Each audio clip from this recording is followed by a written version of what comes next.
हरे राम राम राम हरे हरे, हरे कृष्ण कृष्ण कृष्ण हरे हरे, हरे राम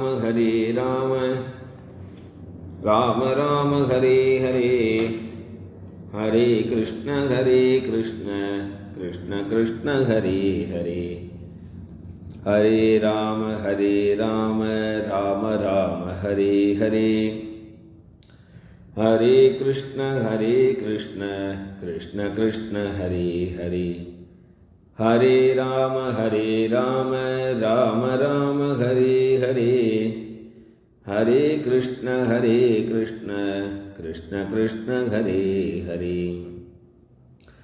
गोपिका जीवनस्मरणं गोविन्द गोविन्द। श्रीमान् वेङ्कटनाथार्य कवितार्किककेसरी वेदान्ताचार्यवर्यो मे सन्निधत्तां सदा हृदि। श्रीवासरङ्गपरकालमुनित्रयाप्तलक्ष्मात्मरक्षणेदि त्वयिकाघमान्तम् आचार्यभक्तिपरिपूरमनर्गशीलं गोपालदेशिकमुनिं गुरुमाश्रयामः। प्रेमप्रदानैकविचक्षणाभ्याम् अनन्यभक्तैः अभिवन्दिताभ्यां मदीयचित्तासनशोभिताभ्यां नमो नमः प्रेमिकपादुकाभ्याम्। जन्माद्यस्य यतोऽन्वयादितरतश्चार्तेष्वभिज्ञस्वराट् तेने ब्रह्महृदाय आदिकवये मुह्यन्ति यत्सूरयः। तेजो वारिमृदां यथा विनिमयो यत्र त्रिसर्गो मृषां धाम्ना स्वेन सदा निरस्तकुहकं सत्यं परं धीमहि। धर्मप्रोज्झितकैतवोऽत्र परमो निर्मत्सराणां सतां वेद्यं वास्तवमत्र वस्तु शिवदं तापत्रयोन्मूलनम्। श्रीमद्भागवते महामुनिकृते किं वा परैरीश्वरः सद्यो हृद्यवरुध्यदेत्तकृतिभिः शुश्रूषुभिः तत्क्षणात्। निगमकल्पतरोर्गलितं फलं शुकमुखात् अमृतद्रवसंयुतं पिबत भागवतं रसमालयं मुहुरहो रसिका भुवि भावुकाः। यं प्रव्रजन्तमनुपेतमपेदकृत्यं द्वैपायनो विरहकातर आजुहाव। पुत्रेति तन्मयतया तरवोऽभिनेदुः तं सर्वभूतहृदयं मुनिमानतोऽस्मि। यस्वानुभावमखिलश्रुतिसारमेकम् अध्यात्मदीपमतितितीर्षतां तमोऽन्धं संसारिणां करुणयाः पुराणगुह्यं तं व्याससूनुमुपयामि गुरुं मुनीनां। नारायणं नमस्कृत्य नरं चैव नरोत्तमं देवीं सरस्वतीं व्यासं ततो जयमुदीरयेत्। कृष्णाय वासुदेवाय देवकीनन्दनाय च नन्दगोपकुमाराय गोविन्दाय नमो नमः। नामसङ्कीर्तनं यस्य सर्वपापप्रणाशनं प्रणामो दुःखशमनः तं नमामि हरिं परम्। गोपिका जीवनस्मरणं गोविन्द गोविन्द।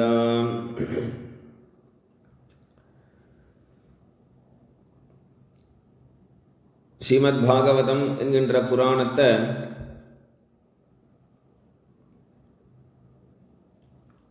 பிரம்மதேவன் பிரம்மலோகத்தில் 7 நாளைக்கு ஒரு தடவை பாகவதம் சேவிக்கிறாராம், பாராயணம். 7 நாளைக்கு ஒரு தடவை சப்தாகம் பண்ணுறாராம்.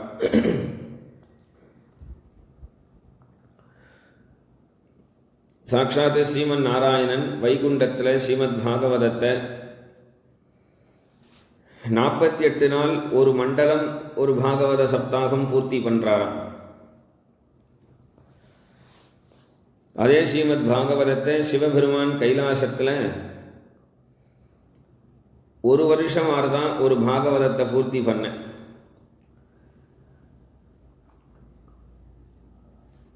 இப்படி பிரம்மா விஷ்ணு சிவன் இவர்கள் எல்லாரும் பாகவதத்தை நித்தியம் பாராயணம் பண்றா அப்படிங்கிறது தான் பாகவதத்துக்கே பெருமை. நமக்கு பாகவதம் அப்படின்னும் பொழுதே பாகவதம் பாராயணம் பண்றது சேவிக்கிறது அப்படிங்கிறது உயர்ந்த விஷயம். ஆனால் அந்த பாகவத கிருஷ்ணனையே நம்மாத்துல ஏழை பண்ணி வச்சுக்கிறது அது அதை விட புண்ணியம். ஏன் அப்படின்னு கேட்டால், ஒரு சமயம் தென்திசை எல்லையில் ஒருத்தர் பிரவச்சனம் பண்ணிட்டு இருக்கார், உபன்யாசம். கங்கையினுடைய மகிமையை உபன்யாசம் பண்றார். விஷ்ணு பாதோத்பவா கங்கான்னு விஷ்ணுவனுடைய திருவடியிலேருந்து தோன்றினவள் தான் கங்கை என்று அந்த கங்கையினுடைய மகிமையை உபன்யாசம் பண்ணின்று வரார். இதை கேட்ட ஒரு மனிதர் அந்த கங்கையில் போய் ஒரு தீர்த்தமாடணும் என்று ஆசைப்பட்டு, இன்றைக்கு இருக்கிற மாதிரி சௌகரியங்கள்லாம் அப்பொழுது கிடையாது.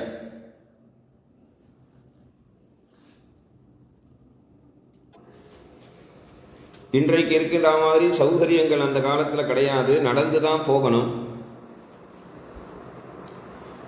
அப்போ அப்படி நடந்து போகணும்னும் பொழுது நடந்து நடந்து நடந்து நடந்து நடந்து நடந்து ரொம்ப தூரம் கங்கைக்கு சமீபம் வரார். அப்போ ஒரு நாள் இரவு ஒருத்தனுடைய வீட்டில் திண்ணையில் போய் வந்து படுத்துக்கிறார். விடியற் காலமே ஆனது, எழுந்து போயிடலாம் என்று நினைச்சு அவனிடத்துல படுத்துக்கிறதுக்கு முன்னாடி அந்த வீட்டுக்காரனுடைய கதவை தட்டி எழுப்பி அவனிடத்துல விசாரிக்கிறார். இந்த மாதிரி கங்கைன்னு ஒன்று இருக்காமே, மகா புண்ணிய நதி, வற்றாத நதி, அது எங்கே இருக்கு தெரியுமா அப்படின்னு கேட்குறாரு. இன்னும் எவ்வளவு தூரம்னு. அந்த வீட்டுக்காரன் என்ன சொல்லணும், இங்கேருந்து ஒரு 50 கிலோமீட்டரில் இருக்குது, 10 கிலோமீட்டரில் இருக்குது என்று ஏதாவது சொல்லணும். அவர் என்ன பண்ணினார், கங்கையா அப்படின்னா என்னன்னு தெரியலையே எனக்கு அப்படின்னார். உடனே இவனுக்கு பயங்கர கோபம். நான் எவ்வளவு தூரத்தில் இருந்து கங்கையினுடைய மகிமையை தெரிஞ்சுட்டு நான் வந்துட்டுருக்கேன், இவன் என்னடான்னா பக்கத்தில் இருந்துன்னு கங்கை மகிமை தெரியலையே, சரியான தீர்த்தகர பாப்பி அப்படின்னு ஒரு திட்டிட்டு, உன்னுடைய கிரகத்தில் நான் கொஞ்ச நேரம் இருந்ததுமே என் புண்ணியெல்லாம் போயிருக்கும் என்று கண்ணாப்புனான் வாய்க்கு வந்தபடி சொல்லி அங்கேருந்து கிளம்பி கங்கைக்கு வந்துட்டார். வற்றாத கங்கை நதி என்று சொல்லக்கூடிய அந்த கங்கை நதி, இவர் ஆசையாக வந்து கங்கையில் குளிக்கலாம் இப்படி வந்து பார்க்குறார். அங்கே கங்கை நதியில் ஜலமே இல்லை, கங்கை வெறும் மண்ணாக இருக்கு. இவருக்கு மண்ணா தெரியுது. கண்ணெல்லாம் தொடச்சி பார்க்குறார். அடடா, இப்படி மண்ணாதான் தெரியுது, கங்கையில் ஜலமே இல்லையே என்று வருத்தப்பட்டு கொஞ்சம் நடந்து வரார். அப்போ சில பேர் உடம்புல ஜலம் நீர் சொட்ட சொட்ட வரா. அவர்களை பார்த்து கேட்குறார், நீங்களாம் எங்கே குளித்தீர்கள்? அவன் சொன்னான், அவ்வளோ பெரிய கங்கையில் ஜலம் பிரவாகமாக ஓடுறது, அங்கே தான் குளித்தோம். அப்படியா? மறுபடியும் இவர் வந்து பார்க்குறார். இவர் கண்ணுக்கு ஜலமே தெரியல. மற்றவெல்லாம் குளிச்சுட்டு வரா. தனக்கு தெரியலையே, தான் ஏதோ பாபம் பண்ணியிருக்கோம் போல இருக்கு என்று நினைத்து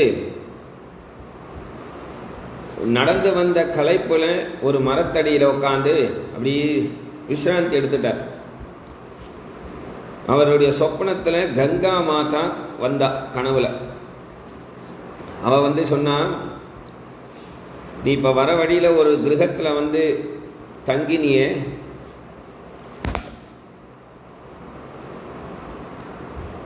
அந்த வீட்டுக்காரனை கூட நீ வந்து தீர்த்தகர பாவினி திட்டினியேப்பா, அவனிடத்துல போய் நீ மன்னிப்பு கேட்டால் தான் உனக்கு நான் காட்சி தருவேன்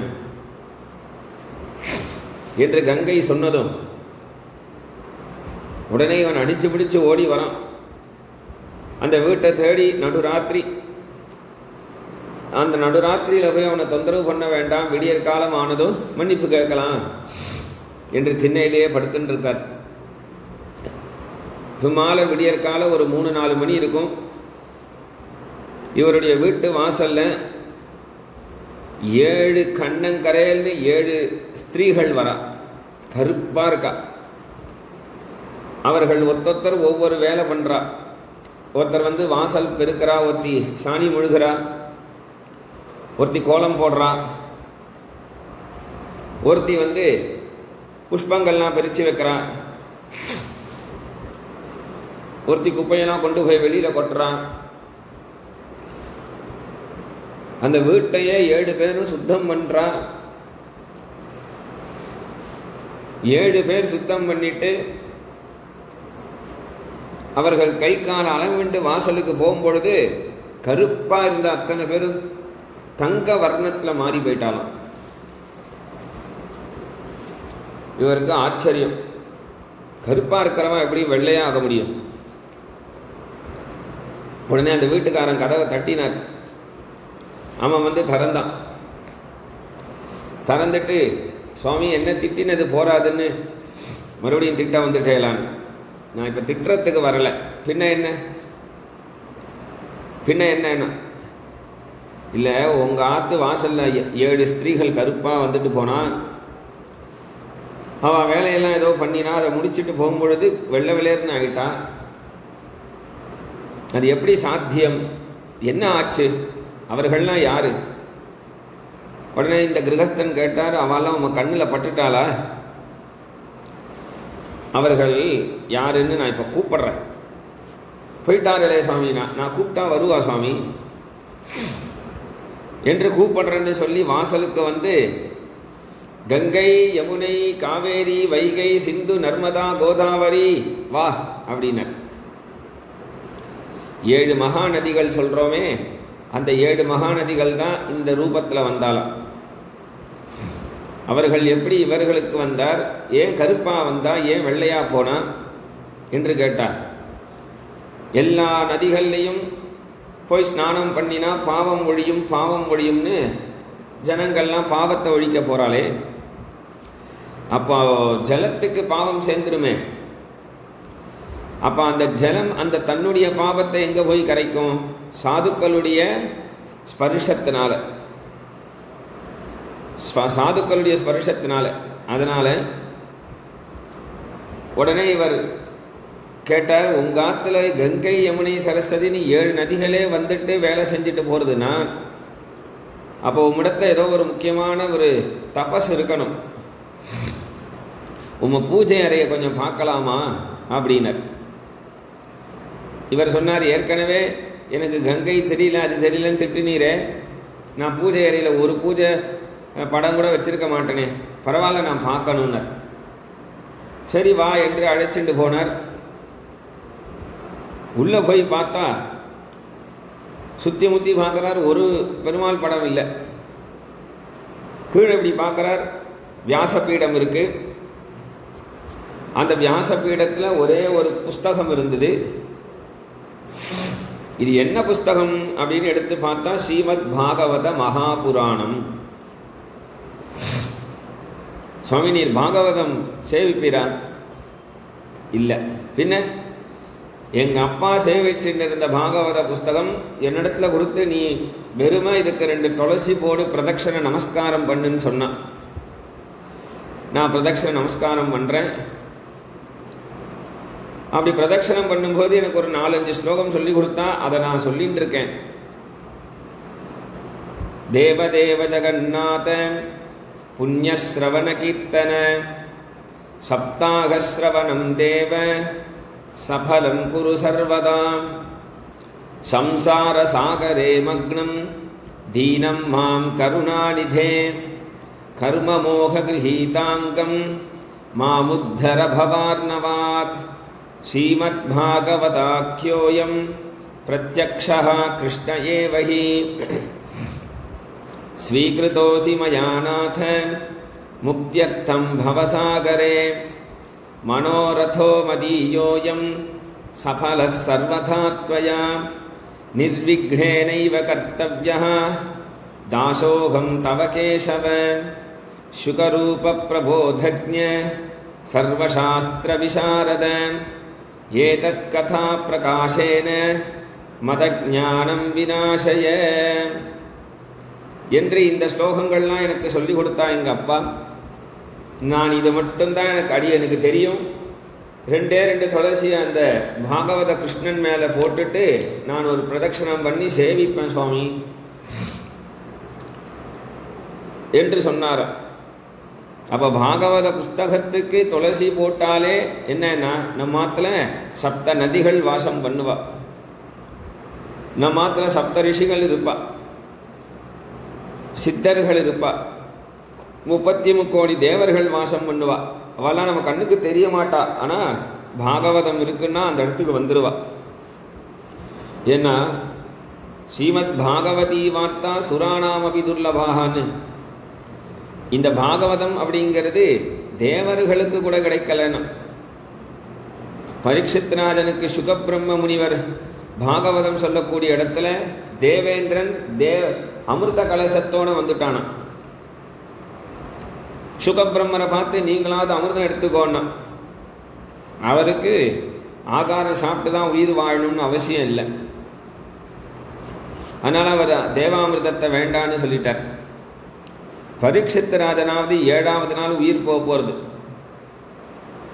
அவனாவது சுகபிரம்மரை பார்த்து ஒரு நிமிஷம் கதையை நிறுத்தின்ட்டான், அந்த அமிர்தம் சாப்பிட்டுடுவேன், அமிர்தம் சாப்பிட்டா நான் அமரனா போயிடுவேன், எவ்வளவானா கதை கேட்கலாமே என்று கதையை நிறுத்திக்கலாம்னு பரீட்சித் ராஜனும் சொல்லலையாம். ஏன் அப்படின்னா அப்போது அதுலேருந்து என்ன தெரியறதுன்னா தேவாமிர்தத்தை விட பாகவதாமிர்தம் உயர்ந்தது என்று இருக்கிறதுனால. அப்போ அந்த பாகவத புஸ்தகத்துக்கே 2 துளசி போட்டதுனால அதுக்கே இவ்வளவு பெரிய பெருமை என்று சொன்னான். அப்போ பாகவதன் நித்தியம் சிரவணம் பண்ணினா, நித்தியம் பாராயணம் பண்ணினா எவ்வளவு மகிமை உண்டு. அப்புறம்தான் அந்த பிராமணனுக்கு கங்கை மாதா காட்சி கொடுத்தா அப்படின்னு இந்த பாகவத புராணத்துக்கு ஒரு மகிமையை சொல்கிறான். அப்போ பாகவதத்தை சிவபெருமானோ விஷ்ணுவோ பிரம்மதேவனோ இவர்கள்லாம் நித்திய பாராயணம் பண்ணுகிறார்கள் என்கின்றது தான் பாகவதத்துக்கே பெருமை. அந்த பாகவதத்தில் துருவனுடைய சரித்திரம் நேற்றைக்கு சிரவணம் பண்ணினோம். துருவனுடைய சரித்திரத்துக்கு பிறகு அவனுடைய வம்சத்தில் அங்கன்னு ஒரு மகாராஜன், அவனுக்கு புத்திரன் இல்லை. புத்திரன் இல்லையே என்று கவலைப்பட்ட அங்க மகாராஜா புத்திரகாமேஷ்டி யாகம் பண்ணினா ராமர் மாதிரி ஒரு புத்திரன் பிறப்பான் என்று நினைச்சாராம். ராமர் அவதாரம் பண்ணினார் அப்படின்னு சொன்னால் அது புத்திரகாமேஷ்டிக்கு பலன் இல்லை. புத்திரகாமேஷ்டியினுடைய மகிமையினால ராமர் வந்தார் அப்படி அர்த்தம் இல்லை. ராமர் வந்ததுனால வேணா புத்திரகாமேஷ்டி யாகத்துக்கு மகிமை இருக்கு. புத்திரகாமேஷ்டி யாகம் பண்ணிட்டா உடனே ராமர் வந்துடுவார் அப்படின்னு அர்த்தம் இல்லை. இவன் புத்திரகாமேஷ்டி யாகம் பண்ணினா ஒரு சத்புத்திரனாவது வரக்கூடாதா? துஷ்டபுத்திரன் வந்தானா, வேணன் அப்படின்னு பேர். காட்டுலேயே அலைஞ்சின்னு இருப்பான், காட்டில் இருக்கக்கூடிய மிருகங்கள்லாம் குத்தி கொலை பண்ணி தோளில் போட்டுன்னு வருவான். அதனாலே இவனுக்கு வேணன்னு பேர் வச்சா. சின்ன சின்ன குழந்தைகளெல்லாம் கழுத்தை நெரிச்சு கணத்தில் போட்டுருவானாம். பெரிய தண்டனை கொடுக்கறதா நினச்சிண்டு நியாயஸ்தம் பண்ணுறேன் அப்படின்னு சொல்லி, ராஜ்யம் நான் ராஜாவாக இருப்பேன் அப்படின்னு சொல்லி சின்ன சின்ன பசங்களை கூப்பிட்டுன்னு வந்து ராஜாவுடைய விளையாட்டை விளையாடி தண்டனை கொடுக்குறேன்னு சொல்லி கசையால் அடிப்பானா, சூடு வைப்பானா, சில பேர் கை காலை உடைப்பானா. இந்த மாதிரி இவனுக்கு புத்தி ஏன் வந்தது அப்படின்னா அதுக்கு சொல்கிறான், இவன் லீவு நாட்களில் தாத்தா பாட்டியாத்துக்கு போவானான். தாத்தா பாட்டியா யார்? இவனுக்கு தாத்தா யார் அப்படின்னா யமதர்மராஜன். யமதர்மராஜன். அதனால் யமலோகத்தில் போய் இவன் உட்கார்ந்துருப்பான் யமதர்மராஜனோட. யமதர்மராஜன் தம் பேரை வந்திருக்கான்ற பெருமையில் நரகத்துக்கு தண்டனையை அனுபவிக்க பூலோகத்திலேன்னு வந்திருப்பாளே, இந்த தன் பேரனை வச்சுட்டே பூலோகத்திலேன்னு வந்த அவனுக்கு தண்டனை கொடுப்பார். சிந்தி பிந்தி, அவன் கையை வெட்டு, கழுத்தை வெட்டு, தலையை வெட்டு, அவன் விரல்களெல்லாம் நசுக்கு,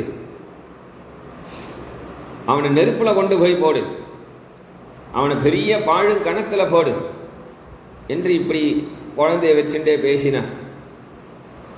நாம் எதை பேசுகிறோமோ அதை தான் குழந்தைகள் கற்றுக்கும். நாம் இருக்கிறவாளை தப்பாக பேசிகிட்டு இருந்தோம், மற்றவாளை பற்றி பேசிகிட்டு இருக்கோம் குழந்தைகளை வச்சுட்டுன்னா குழந்தைகளும் அதே தான் கற்றுக்கும். நாம் பகவத்குணத்தை பேசினோம்னா குழந்தைகள் பகவத்குணத்தை பற்றி ஆசைப்படும். இந்த யமதர்மராஜன் சிந்தி பிந்தின்னா அதே இந்த பையன் சிந்தி பிந்தின்னு ஆரம்பிச்சிட்டான். அதனால் இவனுடைய அட்டகாசம் தாங்க முடியல அங்க மகாராஜாவுக்கு. அவர் எவ்வளவோ சொல்லி சொல்லி பார்த்தார், இவன் திருந்தறதா இல்லை. உடனே என்ன பண்ணினார், இவன் எப்படியோ போகட்டும், நாம் காட்டுக்கு கிளம்பிவிட வேண்டியதான்னு ராத்திரியோட ராத்திரியா நாட்டு மக்களுக்கெல்லாம் சொல்லிக்காம கொல்லிக்காம அவர் காட்டு கிளம்பி வந்துட்டார். அவர் கிளம்பி போனதும் ராஜா இல்லாமல் இருக்கக்கூடாது. ராஜா இல்லாமல் தேசம் இருந்ததுன்னா சீக்கிரம் பெரிய அழிவு வந்துடும். அதனால் முனிவர்கள்லாம் என்ன பண்ணினா, இந்த வேணனுக்கு பட்டம் கட்டி வச்சா, ராஜ்யம் ராஜாவா முடிசூட்டி வச்சா. முடிசூட்டினதுலேருந்து இவனுக்கு இன்னும் திமிரு அதிகமாகிடுது. முன்பை விட அதிகமான திமிரில் என்ன பண்ணினா,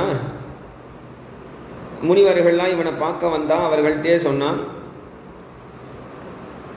ராஜாதான் கடவுள் பகவான்னு சொல்லியிருக்கு சாஸ்திரம்.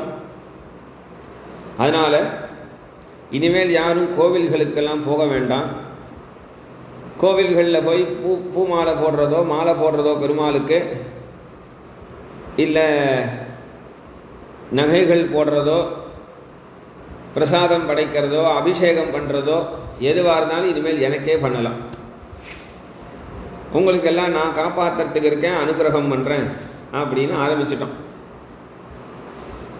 முனிவர்கள்லாம் நீ பண்ணுறது தப்பு அப்படின்னு சொன்னான். எனக்கே உபதேசம் பண்ணுறீர்களா, உங்களை சிறைப்படுத்துகிறேன் பார் அப்படின்னு சொல்லி யாரெங்கேனா முனிவர்களாச்சே. உடனே அவர்கள் என்ன பண்ணினா, வேணனை பார்த்து ஹும் அப்படின்னா. இந்த ஹுங்காரம் பண்ணினதும் வேணன் அப்படியே பஸ்பமாக போயிட்டான், உடம்பு எரிஞ்சிடுத்து. அவனுடைய உடம்புல எலும்பு மட்டும் மிச்சம் இருந்தது. அந்த எலும்பை ஜாக்கிரதைப்படுத்தி வச்சிருந்தாலாம் அவனுடைய அம்மா. அவள் ஜாக்கிரதைப்படுத்தி வச்சிருந்தா. மற்றொரு சமயம் இந்த முனிவர்கள் திருப்பியும் வரும் பொழுது இந்த வேணனுடைய அம்மா பிரார்த்தனை பண்ணிண்டா. என்னன்னா, என் பையன் போனதை பற்றி கவலை இல்லை, அவன் துஷ்டன்தான். ஆனால் இந்த வம்சத்துக்கு ஒரு புத்திரன் இல்லைன்னு சொல்லிட்டா ராஜ்யம் தடைப்பட்டு போச்சுன்னா ஜனங்கள்லாம் திருடர்களாக ஆயிடுவா, கொள்ளைக்காரர்களாக ஆயிடுவா, ஒருத்தனை அடிச்சுடுவா, சமூகமே கெட்டு போயிடும், தர்மங்கிறது அழிஞ்சு போயிடுமே. அந்த தர்மத்தை நிலைநாட்டணும்னா நீங்கள் ஒரு புத்திரனை உற்பத்தி பண்ணணும் இவனிடத்திலிருந்து என்று சொல்ல, உடனே முனிவர்கள்லாம் வேத மந்திரங்களை சொல்லி அந்த வேணனுடைய வலது தொடை எலும்பை கடைய ஆரம்பிச்சான்னா அவள் என்னவோ மந்திரம் சொல்லியிருக்காள். அந்த மந்திரத்தை சொல்லி கடைஞ்சதும் அந்த தொடையிலேருந்து குள்ளமாக ஒருத்தன் வந்தான், கண்ணங்கரையல்னு. முனிவர்கள்லாம் நிஷாத அப்படின்னர். நிஷாதனா வேடுவ ஜாதி. நீங்கள் வேடுவ ஜாதியை உற்பத்தி பண்ணிட்டு காட்டில் சௌக்கியமாக இருங்கள் என்று அனுப்பிட்டார். மறுபடியும் அந்த வேணனுடைய வலது கை எலும்ப கடைய ஆரம்பித்தான் வேத மந்திரங்கள்னால. முனிவர்களால் முடியாததே கிடையாது. அவனுடைய வலது கையை கடைஞ்சதும் அதிலேருந்து பிருத்து மகாராஜா அர்ச்சிஸ் என்று சொல்லக்கூடிய பெருமாளும் தாயாரும் தோன்றினான். பெருமாளும் தாயாரும் தோன்றினதுனால சிறு வயதிலிருந்து வந்து பெரியவனாகி ராஜ்யத்தை பார்த்துக்கணும் என்று இல்லாமல் தோன்றும் போதே 25 வயசில் தோன்றினதுனால ராஜ்யத்தை ஒப்படைச்சா முனிவர்கள்லாம் அவனிடத்துல. பிருத்துவனுடைய அரசாட்சி அருமையான அரசாட்சியாக இருந்தது. பிருத்து அரசாட்சியை பொறுப்பை ஏற்றுண்ட பிறகு பூமியில் என்ன பண்ணினாலும் பூமி வந்து அனுக்கிரகம் பண்ணுறதில்லை. பயிர்கள் வைத்தாலும் நெல்லோ அரிசியோ எதுவுமே வரல. இந்த பூமியை ஒரு வழி பண்ணுறேன் பாருன்னு வில்லும் கையுமா எடுத்து அம்புமா எடுத்துண்டு பூமியை வதம் பண்ணுறேன்னு கிளம்பினர். பூமாதேவி ஒரு பசுமாடு சொரூபத்தை எடுத்துட்டு இந்த பிருத்து மகாராஜாவுக்கு பயந்து பூமி ஓடுறது. பூமியை கண்டுபிடிச்சி பூமியை வதம் பண்ணுறேன் பாருன்னு சொன்னதும் உடனே அந்த பசுமாடு எங்கே போனாலும் நீ என் கண்ணுக்கு தெரியிறியே, உன்னை நான் சேவிக்கிறேன் என்று ஸ்தோத்திரம் பண்ணினது. பிருத்து மகாராஜா கேட்டார், நீ ஏன் எதுவும் நல்லதே பண்ண மாட்டேங்கிற ஜனங்களுக்கெல்லாம்? ஜனங்களுக்கு நீ நல்லது பண்ணுறதுக்கு தானே உன்னை பெருமாள் படைச்சிருக்கார் என்று சொன்னதும் பூமாதேவி சொன்னா, இவ்வளவு காலமாக வேணன்கிற ஒரு துஷ்ட ராஜா அரசாட்சி பண்ணிட்டு இருந்தான். அதனால் நான் எதுவும் அதர்மம் இருக்கும் பொழுது நான் தரணும்னு அவசியம் இல்லை. ஆனால் இப்பொழுது நீ வந்திருக்கேங்கிறது எனக்கு தெரியாமல் போயிடுத்து. என்னிடத்திலிருந்து என்ன கறந்துக்கணுமோ நீ கறந்துக்கலாம் என்று சொல்லி பூமாதேவி அனைத்தையும் அனுகிரகம் பண்ண ஆரம்பித்தார். அனைத்தையும் அனுகிரகம் பண்ணினான். அப்போ பூமியில் இன்னிடத்துல பருப்பு வரும், இன்னிடத்துல இது கிடைக்கும், கோதுமை கிடைக்கும், இன்னிடத்துல இந்த புஷ்பம் வரும், இன்னிடத்துல இதெல்லாம் கிடைக்கும் என்று, இங்கே மண்ணெண்ணெய் கிடைக்கும், இங்கே எண்ணெய் கிடைக்கும், இந்த இடத்துல தங்கம் கிடைக்கும் என்று பூமியில் முதல்ல இதெல்லாம் இங்கே கிடைக்கும் என்று கண்டுபிடிச்சதே பிருத்து மகாராஜா தான். அவர் பூமியை அரசாட்சி பண்ணினதுனாலேயே அவருக்கு பூமிக்கு பிருத்திவின்னு ஒரு பேர் வந்தது. அவருடைய அரசாட்சியை கண்டு முனிவர்கள்லாம் சந்தோஷப்பட்டு பிருத்து மகாராஜாவை ஸ்தோத்திரம் பண்ணினான். பிருத்து மகாராஜா, உன்னை போல ஒரு ராஜா உண்டா? எவ்வளோ தர்மப்படி அரசாட்சி பண்ணுற, நீ வந்தது எங்களுக்கு ரொம்ப பெருமையாக இருக்குது. ராஜானா உன்ன மாதிரி தான் இருக்கணும், எவ்வளோ உயர்ந்த குணங்கள் இருக்கும் உன்னிடத்துல என்றெல்லாம் அவனை ஸ்தோத்திரம் பண்ணினான். உடனே பிருத்து மகாராஜா சொன்னார், மனுஷனை புகழாதீர்கள், மனிதன் புகழுக்கு தக்கவன் அல்ல. இன்று நீ எந்த மனிதனை நீ புகழறியோ அதே மனிதனை ஒரு காலத்தில் இகழறா மாதிரி ஆயிடும். அதனால் அன்னைக்கு புகழ்ந்தோம் இன்னைக்கு இகழ்ந்தோம் அப்படின்னு வாழக்கூடாது. மனிதன் எவ்வளவு பெரிய உயர்ந்த காரியங்களை செய்தாலும் அது அவனுடைய திறமையில் செய்யலை, உள்ள பகவானுடைய அனுகிரகத்தினால தான் செய்கிறான். அதனால் எப்பொழுதும் யார் புகழுக்கு இருப்பிடமானவன்னா பகவான் தான். பகவானைத்தான் புகழணும் என்று சொல்லி அந்த முனிவர்களை பார்த்து, நான் ஒரு 108 அஸ்வமேதம் 100 அஸ்வமேத யாகம் பண்ணணும், 108 அஸ்வமேத யாகம் பண்ணணும்னு வச்சுட்டுருக்கேன் சங்கல்பம். அதற்கு எனக்கு நீங்கள் எல்லாரும் அனுமதி கொடுத்து அனுகிரகம் பண்ணணும் என்று சொல்ல முனிவர்களுக்கெல்லாம் குஷி வந்துடுது.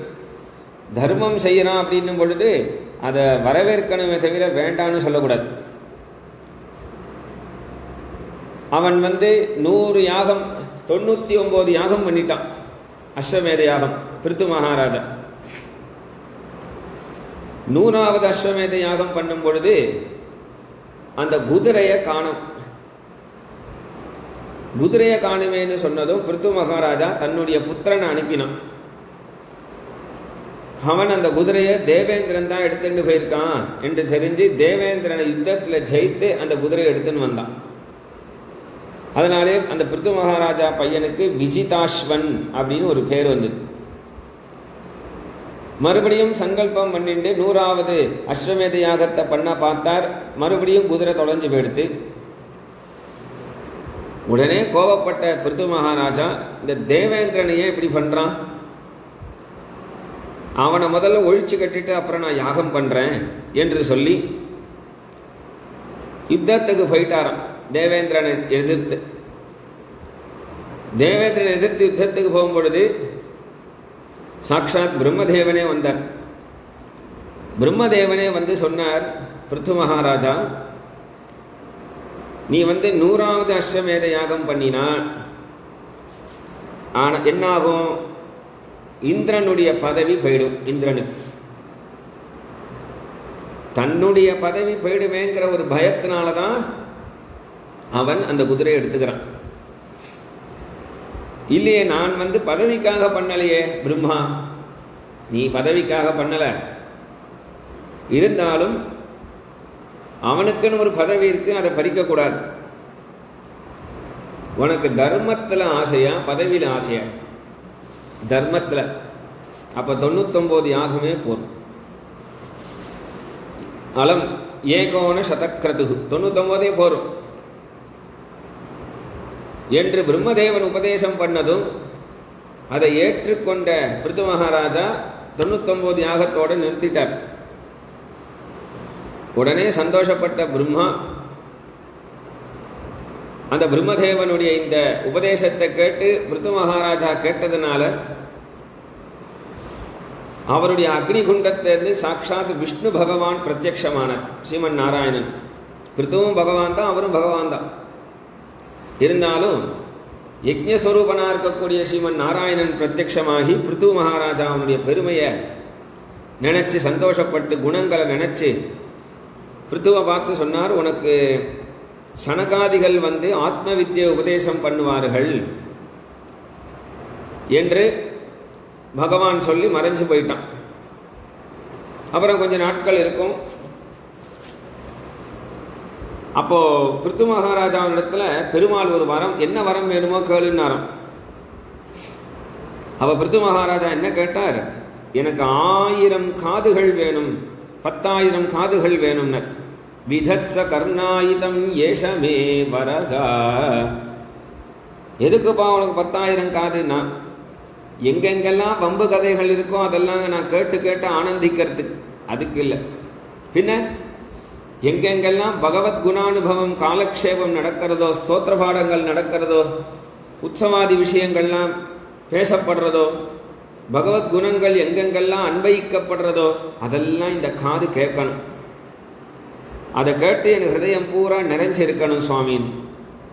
பெருமாள் சந்தோஷப்பட்டு மறைஞ்சு போனார். அப்படியே நடக்கட்டும்.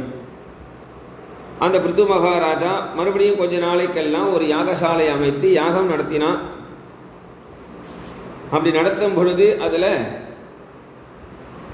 சாட்சாத்து சனகாதிகள் வந்தா. சனகர், சனந்தனர், சனாதனர், சனத்குமாரர் அப்படின்னு 4 பேர்.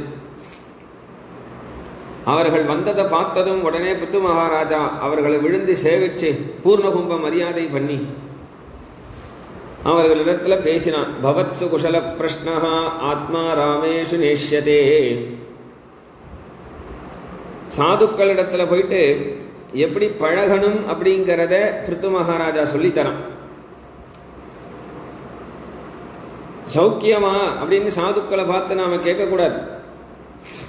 ஏன்னா அவர்கள் சௌக்கியம் இல்லாத ஒரு நிலை அப்படிங்கிறதே கிடையாது அவளுக்கு. சாமானிய மனுஷனுக்குத்தான் சுகதுக்கங்கள்லாம் உண்டு. அதனால் சாமானிய மனுஷன்தான் ஒரு நாள் சௌக்கியமாக இருப்பான், ஒரு நாள் துக்கமாக இருப்பான், கவலையாக இருப்பான். சாதுக்கள் என்றைக்குமே ஆனந்தத்தில் இருக்கக்கூடியவர்கள். அதனால் அவன்கிட்ட எப்படி பழகணும்? சாரம் சுஷ்டு மிதம் மது. சாதுக்களிடத்தில் பேசும் பொழுது எது சாரமோ அது பேசணும். சாதுக்களிடத்தில் போயிட்டு வினயமாக பேச கற்றுக்கணும். எது தேவையோ அதை மட்டும் பேசிட்டு வந்துடணும். ஏதோ நாம் பேசுகிறோம், அவள் தான் நம்மளிடத்த பேசுகிறான், சௌலபியமாக இருக்கா அப்படிங்கிறதுனால சாதுக்களிடத்தில் பதிலுக்கு பதில் நாம் ஏதோ உலக விஷயங்களை பேசணும்னு நினச்சிண்டு, இந்த உலகத்தில் இப்படி நடந்துடுதான், அங்கே அப்படி நடந்து தான் உங்களுக்கு தெரியுமா என்று அவர்களிடத்தில் லௌகீகத்தை கொண்டு போயிடக்கூடாது. அவர்கள் இருக்கக்கூடிய உத்தமமான தியானத்தை நாம் கலைச்சிடக்கூடாது. அவர்கள் என்ன ஹிருதயத்தில் நினைச்சிருக்கிறார்களோ அந்த ஹிருதய ஓட்டத்தில் பகவத் சிந்தனையை நாம் கலைக்காமல் பேச தெரிஞ்சால் பேசணும், இல்லைன்னா பேசாமல் வாய முடின்னு இருக்கிறது உத்தமம். அதனால் சாது உச்சிஷ்டம் ஹிமே சர்வம். சாதுக்களுடைய உச்சிஷ்டம், அவர்கள் சாப்பிட்ட மிச்சம் கிடைச்சதுன்னா பெரும் பாக்கியம். அதனால் தங்கள் வருகை எனக்கு அவ்வளவு ஆனந்தத்தை தருது என்று பிருத்து மகாராஜா சனகாதிகளை விழுந்து சேவிச்சான். அந்த பிருத்து மகாராஜாவுடைய குணத்தை பார்த்து சனகாதிகள் ரொம்ப சந்தோஷப்பட்டு பிருத்து மகாராஜாவுக்கு அர்ச்சனாத்ரி மார்க்கத்தினால பகவானை எப்படி அடையணும் என்று தியான யோகத்தினால பகவான் அடையக்கூடிய மார்க்கத்தை சொல்லி கொடுத்தா. மூலாதாரத்திலிருந்து சுஷும்னா நாடி வழியாக ஹிருதயத்தில் கலப்பி அதை கண்டத்துக்கு கொண்டு போய் நெத்திக்கு கொண்டு போய் அந்த பிராணனை இடையில் வரக்கூடிய சக்கரங்கள் 6 சக்கரம் இருக்கு. ஒவ்வொரு சக்கரத்தையும் துவந்தம் பண்ணி உடைச்சி எடுத்து அந்த ஒவ்வொரு சக்கரத்தை உடைச்சி வெளியில் வரும் பொழுது ஒரு யோக சக்தி கிடைக்கும். ஆனால் அதுக்கு மயங்காமல் நேராக மறுபடியும் தபஸை பண்ணிகிட்டே போகணும். அப்படி தபஸை பண்ணிகிட்டே போகும் பொழுது அவன் தன்னுடைய கபாலத்தில் 1000 தாமரை புஷ்பத்தில் பகவத் சாட்சா்காரத்தை அடைஞ்சு அவன் கபாலம் வெடித்து அவன் மோட்சத்தை அடைவான் என்று அர்ச்சராத்திரி மார்க்கத்தை சொல்கிறார். அது அப்படி ஒரு மார்க்கத்தில் அவன் பகவான் அடையணும். அதுபோல பிருத்து மகாராஜா உன்னுடைய உனக்கும் அப்படி ஒரு தபஸ் பண்ண முடியும். நீ சாட்சாத் பகவானாக இருக்கிறதுனால இது உனக்கு சாத்தியம் என்று பிருத்து மகாராஜாவுக்கு சனகாதிகள் உபதேசம் பண்ணான். பிருத்து மகாராஜா அந்த யாகசாலைகளில் யாகங்களை முடிச்சிட்டு இந்த பூமி நிறையா மலைகளாக இருந்தது. அந்த மலைகளெல்லாம் சரி பண்ணி ஒரு தெரு அமைச்சது, ஒரு கிராமம் அமைத்தது, அங்கே ஒரு குளம் அமைக்கிறது, ஏரிகள் அமைக்கிறது, எந்தெந்த இடத்துல விளக்கு வெளிச்சம் வேணுமோ விளக்கு வெளிச்சம் கொடுக்கறது என்று எங்கே பாலம் கட்டணுமோ பாலம் கட்டினது. இந்த மாதிரி ஒரு புத்திசாலித்தனமாக முதல்ல பூமிக்கு இந்த காரியங்களை செய்ததே பிருத்து மகாராஜா தான். அதனால் அந்த பிருத்து மகாராஜா இப்படியெல்லாம் அரசாட்சி பண்ணிட்டு அவரும் சனகாதிகள் சொன்ன பிரகாரம் அர்ச்சராத்திரி மார்க்கத்தில் தபசு பண்ணி யமநியம பிராணாயாமங்கள்லாம் செய்து இந்திரியத்தை வசப்படுத்தி ஆசன ஜெயம் பண்ணி அப்பேற்பட்ட பிருத்து மகாராஜா அவரே பகவான், அவர் பகவானாக மறைந்தார் என்று பிருத்துவனுடைய சரித்திரத்தை இங்கே பாகவதம். அப்போ வேணன்கிற ஒரு துஷ்டபுத்திரனுக்கு இவர் பகவானே வந்தார் அப்படின்னா அது முனிவர்களுடைய மகிமை. அந்த வேணன் புத்திரகாமேஷ்டியாகத்தில் பிறந்தான் அப்படின்னு சொன்னால் அந்த புத்திரகாமேஷ்டியாகத்துக்கு ராமர் பிறப்பார் அப்படின்னா ராமர் சங்கல்பம் பண்ணிண்டு தசரதனுக்கு வந்தாரே தவிர புத்திரகாமேஷ்டிக்கு வரல. அதனால் புத்திரகாமேஷ்டியாகம் பண்ணினா சத்புத்திரன் பிறந்தாலே பெரிய விஷயம். ஆனால் துஷ்டபுத்திரன் பிறக்காமல் பார்த்துக்கணும். ஒரு புத்திரன் குழந்தை பிறந்தாலும் அந்த குழந்தை துஷ்டபுத்திரனாக ஆகாமல் இருக்கணும்னா அந்த குழந்தையினுடைய அப்பா அம்மா பந்துக்கள் எல்லாரும் நல்ல விஷயங்களை பேசிண்டு பகவத்குணத்தை பேசிண்டு குழந்தைக்கு எடுத்ததுமே உலக விஷயத்தில் பணத்தை பற்றி எதையும் கவலைப்படாத, நான் பார்த்துக்கிறேன், நான் உனக்கு அதை வாங்கித்தரேன் இதை வாங்கித்தரேன்னு சொல்லி ஒரு சிறு வயது வரைக்கும் தான் எதையும் செய்யணுமா. ஒரு வயது பிறகு வந்த பிறகு குழந்தைக்கு உலகத்தை புரிய வைக்க கற்றுத்தரணும். எந்த குழந்தைக்கும் நம்மளுடைய ஸ்டேட்டஸ் இப்படி இருக்குது அப்படி இருக்குன்னா சொல்லித்தரக்கூடாது. ஏன்னா அதெல்லாம் கற்றுன்ற குழந்தை என்ன பண்ணும், லௌகீகனாக போயிடும், லௌகீகத்தில் பெரிய ஆளாக போயிடும். லௌகீகத்தில் பெரிய ஆளாக போகிறது பெரிய விஷயம் இல்லை, பகவத் விஷயத்தில் வந்தால் தான் அவனுக்கு பிரயோஜனமே. அவன் எவ்வளவு பெரிய படிப்பு படிச்சிருந்தாலும் உயர்ந்த பதவிக்கே போனாலும் கடைசியில் என்னன்னா அவன் பகவத்குணத்துக்கு வரணும். பகவத்குணத்துக்கு வரணும்னா சிறு வயதில் இருந்தே சத்சங்கத்துக்கு போகணும். அப்பா அம்மா சத்சங்கத்துக்கு போய் பகவத்குணத்தை கேட்டுன்னு இருந்தால் குழந்தையும் அதை கேட்கும். குழந்தைக்கு அது ஹிருதயத்தில் போக போக தான் அது நல்ல விஷயங்களை ஆத்மாவுக்கு பிரயோஜனமாக எதையும் செய்து கொள்ளும். அப்படிங்கிறது தான் இந்த பிருத்துவனுடைய சரித்திரத்துக்கு மகிமை. இந்த பிருத்துவனுடைய சரித்திரத்தை கேட்கிறவர்களுக்கு சத்சங்கம் கிடைக்கும், சாதுக்களுடைய சங்கம் கிடைக்கும், அவர்களுக்கு நல்ல சௌக்கியங்கள் ஏற்படும் என்று சொல்லி இந்த பிருத்துவ சரித்திரத்தை முடிக்கிறார். இந்த பிருத்துவ சரித்திரத்தோடு நாமும் இன்றைக்கி கதையை நிறுத்திப்போம். நாளைக்கு பிரச்சேதஸ்களுடைய சரித்திரத்தை கேட்போம். பிராச்சீன பரிகஸ் அப்படிங்கிறவருடைய சரித்திரம், ருத்ரகீதம் அப்படிங்கிற குருவாயூரப்பனை பார்த்து சிவபெருமான் ஸ்தோத்திரம் பண்ணினார். அந்த ஸ்தோத்திரத்தையும் நாளைய உபன்யாசத்தில் கேட்கலாம். கோபிகா ஜீவனஸ்மரணம் கோவிந்தா கோவிந்தா.